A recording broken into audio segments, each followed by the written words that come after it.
હતી સર?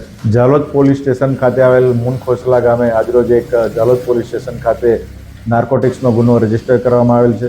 જે કામે હકીકત એવી છે કે ઝાલોદ પોલીસ સ્ટેશન ખાતે ફરજ બજાવતા સર્વેલન્સના પોલીસ કર્મચારી વિક્રમભાઈ તેમજ તેમની સાથે રહેલ અન્ય પોલીસ કર્મચારીઓ વાહન ચેકિંગમાં હતા।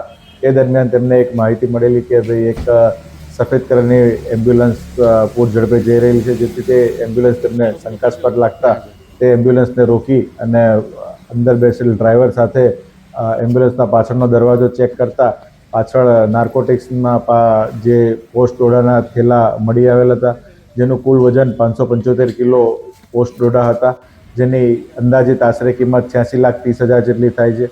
જે અનુસંધાને આ ડ્રાઈવરને પૂછપરછ કરતા પોલીસ ઇન્સ્પેક્ટર શ્રી દ્વારા આની સઘન પૂછપરછ કરતા જે પોસ્ટ ડોડાનો જથ્થો હતો મંદસોરથી બાડમેર ખાતે લઈ જવાનો હતો અને આ અનુસંધાને ઝાલોદ પોલીસ સ્ટેશન ખાતે નાર્કોટિક્સ એક્ટની વિવિધ કલમો મુજબ ગુનો રજીસ્ટર કરવામાં આવેલ છે અને હાલ આ ગુનાની તપાસ પોલીસ ઇન્સ્પેક્ટર શ્રી ગામિત સાહેબ ચલાવી રહેલ છે।